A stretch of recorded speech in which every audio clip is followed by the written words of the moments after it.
Alrighty folks, this is Lurch from Ireland Gaming and welcome back to another episode of From the Depths. We are straight back into the campaign with a brand spanking new Mastiff with his excellent new broadside cannons. Those things put out some serious DACA.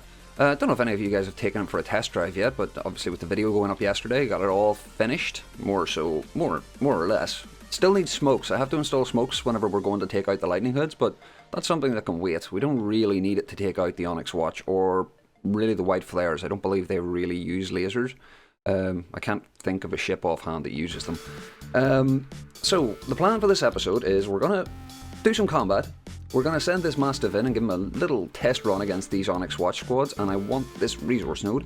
Not that we're short on resources, because we've actually got 650,000 iron here. So yeah, we can actually build like another Mastiff and maybe two. But I actually have another plan.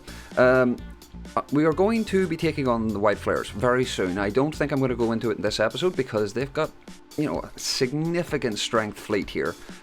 Like 150s all across our borders. So I don't really want to poke the bear just yet. I want to set up some contingencies first. And to that end, we're going to use coastal defense. Now, I have modified the Hydra turret from my coastal defense cannons because for this exact purpose, I want stuff with really long range and stuff that can hit, at up to like 5 kilometers. Now, railguns are the sort of obvious port of call here, but I don't want to spend the time developing a whole railgun system, and the Hydra turrets with a little bit of jiggery-pokery actually work very well as AP cannons. Long distance 150 or 139 millimeters, 6 barrels. They shoot barrages, and I've been testing them a little bit up to 5 kilometers. They can just about hit stuff at about 5k. Now, I'm thinking if we put a couple of coastal defense cannons along this coast here, this will help us out actually taking on all of these squares, which will be very, very helpful, I believe. The 5 kilometer range, these squares are 5 kilometers. So from here, we can reach to approximately, this sort of an area here, and it will help us just give a little bit of extra fire support for these, just because these are such enormous battles. For now, I think we're going to get these guys... No, hang on. Right, you're going to have to wait for combat. Let's do something else first, because I actually built something in the meantime that sort of a few people have been asking about. Everyone's been talking about Lathrix's bucket chain, the resource pipeline, and I figured I might as well do something myself, something like that. I was going to just ferry the things up here, but because we're going to do coastal defense up here, I would like to have a consistent stream of resources. So we're going to use the Ireland Coastal Defense platform and put it somewhere along here, relatively safe, and I have built an interesting little thing to help us along the way. Now, which direction do I need to go? That is the question. I need to head north. I'm at the Fetcher, but let us get one of these spawned in and I'll move it to where I want it to be in a second. That's the thingy there, so we're going, that's west. Forgot we've actually got a compass along the top here. I want to be going north. So let's get one of these things in, and these are a cheap... No, that's the wrong thing. Load constructible. Let's play support. And I have made a resource shack. And let's hop over here. Come here. Resource shack. Which really should not take long to build. Whoop. Boing. There's not much to it. Now, let me in. Whoosh. Right. So, this is just a little box. It is a box, and whenever everything actually gets built here, you'll see that there's a load of stuff coming in, like resource boxes. So this is going to be essentially our little bucket chain. Rather than making a vehicle or a structure, we're going with a vehicle. And this thing has little rubber footsies, so I can actually build it on platforms as well, or on land. We've also got a couple of repair tentacles just to sort of artificially inflate the cost a little bit, and it also allows me to chain build them myself. So I don't need to worry about sending a construction vehicle or something along with them. They can build the next one in the chain by themselves because they've got repair tentacles, and they can take the resources from the previous area because they're in a resource group. Another interesting little tip here, if you're ever building stationary like floating platforms. These are paddles, and they give a really, really nice stability bonus. You can see there, it kind of fights against the roll if you look at the force lines there, and it just sort of keeps it a little bit better. Now, this thing's really side heavy because there's a big dirty battery here, and there's nothing else to compensate it on the other side, but it's going to be pretty much out of play all the time. But we have a nice little sort of walkway around the outside with those, but they do a great job for that. I thought I was really onto something with paddles for like a flotation device, because you can make a lot of things float because they counteract the downwards force with upwards force. But if you try to move with them, they slow you down. So they're useless on a ship unless you're using them in the traditional context of like rotating them. But yeah, this is the resource shack, and I'm going to show you another really handy little tip for building these actually. So there's this handy little button here which duplicates all selected to new dead blueprints for repairing. Now we want about 5 or 6 of these. So if I click this, it gives me a resource shack.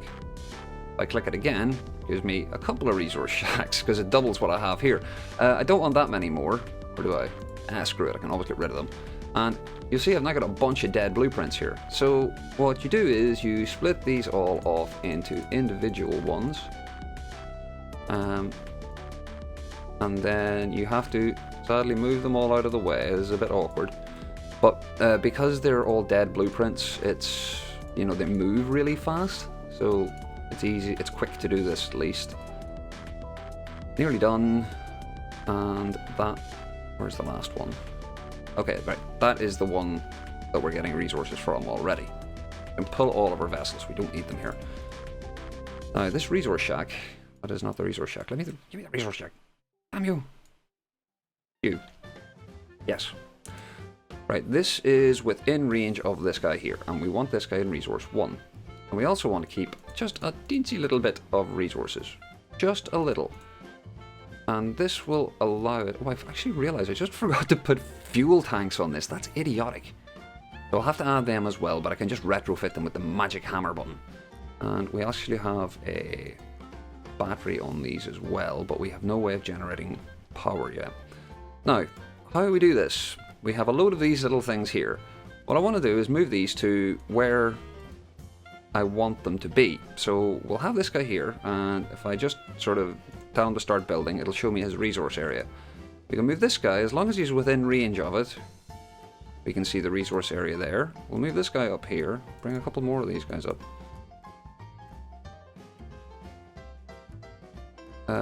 Let's get you inside the range there, and we can repair you. We'll get you in here. Repair you. Repair you. He's in range there, yeah. And hopefully, is this enough? I don't think it's enough. Awkward getting to him to sit there because of the range, or the mountain that's there. Now, you'll see that this guy's starting to repair this guy. Hooray. And if we speedy up time a little bit, this guy's starting to build this guy. And if we go a little bit longer... Come on. Are you slowing down? Notice this a little bit with... when I was testing this in the camp, or in the designer, whenever you're... well, these guys aren't repairing each other for some reason. It's kind of weird. Because they can reach each other, for sure. Can't you? You can't. Aha! That is the problem. So I've got these a little bit too far away. So right, I'm going to get these guys repaired quickly, and then I'll come back and build the coastal cannons as well, and then we can start fighting the Onyx Watch after we get them done. So I'll be right back. Okay, I've got everything built. They built each other as expected, but the reason they didn't work was because I forgot to set the bloody resource group for this guy. So yeah, I've got them all set up for group 5 now, and you can see they're transmitting resources up and down here. So that's sweet. I actually have to set these guys to take from... Where's this guy called? What do you... This place called? Horn of Arawick. I'm going to have to rename this fleet so I can find it in the list. Horn of Arawick? Is that how you spell it? Ah, it doesn't matter. Arawick. It is Arawick. Arawick. And we want this guy to be taking from the Horn of Erwick. East Erwick Outpost, Horn of Erwick Outpost. Just so that they can get some resources while they're up there. There we are. Wheat. So they're gonna get resources from there as well, just as a wee top up. And that's all being chained down. Now this is the reason here. This is why I don't like the bucket chain. Because it's a bloody mess. Look at all these little boxes and all these spare fleets that really aren't necessary because you can have one guy going back and forward. You're not going to use them all in one go. But, you know, in this case, I suppose it works because this area may need quite a lot of support. So having this supply chain here could be very, very beneficial, considering this is going to be probably quite a challenging fight. This will be like our frontal outpost. So, yeah, let's get the coastal defense stuff built. Now, I have chosen this area as my, whatchamacallit, no constructible. No, I made a coastal turrets thing. Yes, there you are. I want the coastal support thing here. So that is built there, and we'll take it out of play and get them repaired. And now we want to have more coastal cannons here. So where do you think? These are going to be really far away from combat, so I'm okay with keeping these pretty high. Oh, load game, load constructible. And we're going to take you out of play as well. And whenever I get everything loaded in here, we'll sort out the fleets and shit after that. Get you repairing and take you out of play, so you can start working too. And now that I've got one of them placed, I can use the fleet duplication thingy, or the blueprint duplicate. And we can just pop a new one out here. Hydro defense. I actually want this one to be part of the fleet, so... What do you mean can't move it? Can I move this? Can I move you? Cannot give move orders to structures. Oh, of course. Even when it's dead? That's kind of irritating. Okay, fair enough. Right, we'll get rid of you then. And I'll just have to place these manually. So I'm thinking, ooh, maybe 5 or 6 of these. We have one there, say one down here, one over here, one over there. One over there, one over there. And they should all be within range of each other. They should be able to... Oh, actually, I'd rather keep them all within range of the one outpost. So they can all feed from one central location. Otherwise, they'll be chaining between each other. And as they use up their ammo, they'll have to pass it along the chain. And it'll get progressively less and less available as it goes along. So we don't want them chaining. We want them all taken from the same place. So, another cut. And we're going to get a couple of these placed. And I'll be right back. Alright, how's that for a couple of defences?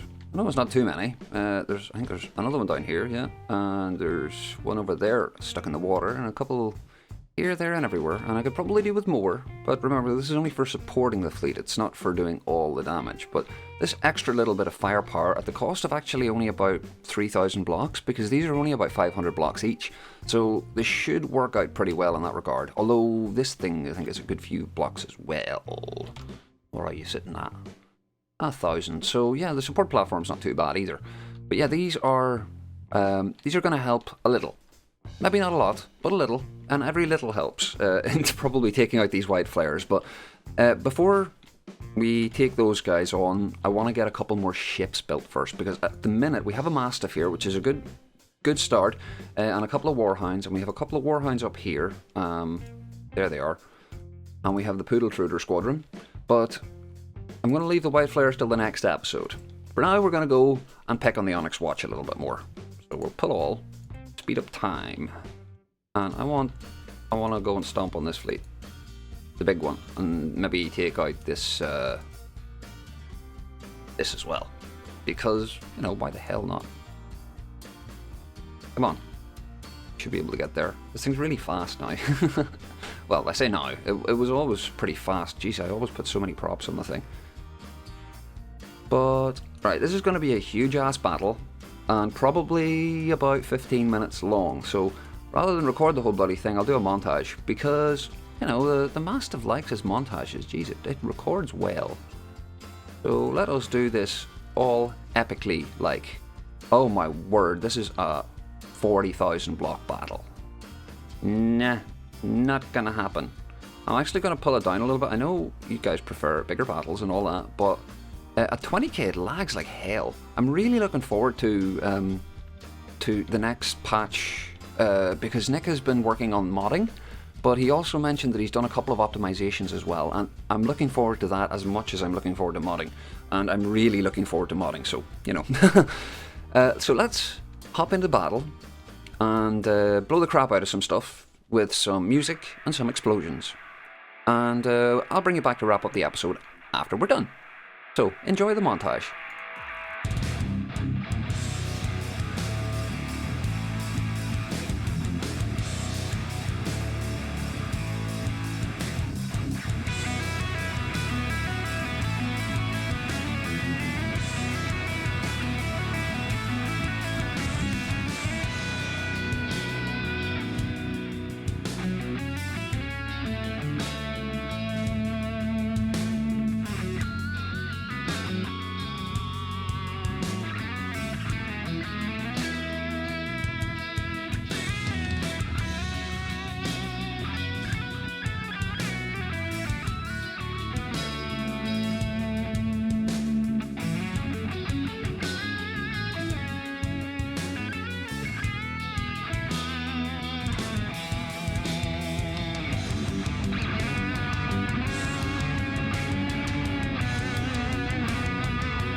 Okay, so it was closer to about a 15-minute battle, but, you know, we got there in the end, and we made very, very, very short work of just about everything there.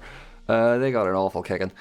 The Onyx Watch really can't seem to do very much against this guy. We did get down to like 89% health at one point, but at the same time, that was a 150 strength fleet, a fortress, and another like 20 strength fleet as well, so I think we're doing okay for a completely unsupported ship.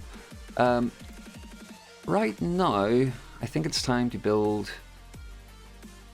Oh, Nick added that, sweet. Enemy salvage, you get the 10% displayed below. I did see someone suggest that in the forums. That is an excellent change, and I believe that will scale to whatever you have it set to in the game settings, so sweet. Oh, you're doing your job there. Okay, so I think I'm going to wrap the episode up there. If I start doing anything else, the episode will run really, really long as usual.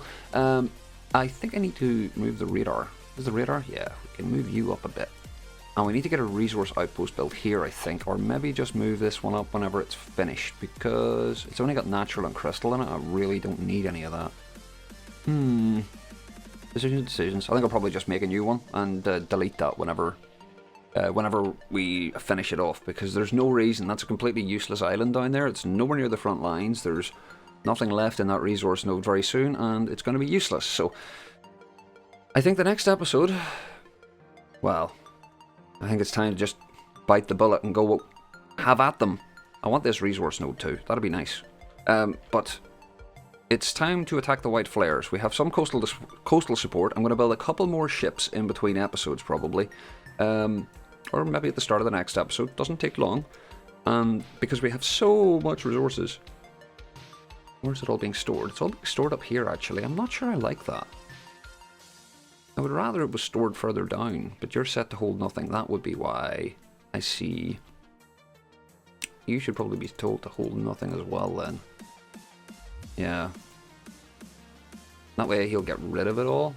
And they should still share, because they're on the same settings, they should still share whenever... Oh, you definitely want to hold fuel though. They'll still share whenever everything else is full, so that's great. So I really hope you enjoyed the episode. Any likes, subs or comments are really, really awesome. I do love hearing from you guys, and I read every single comment. As always, take it handy, and have a bloody good day.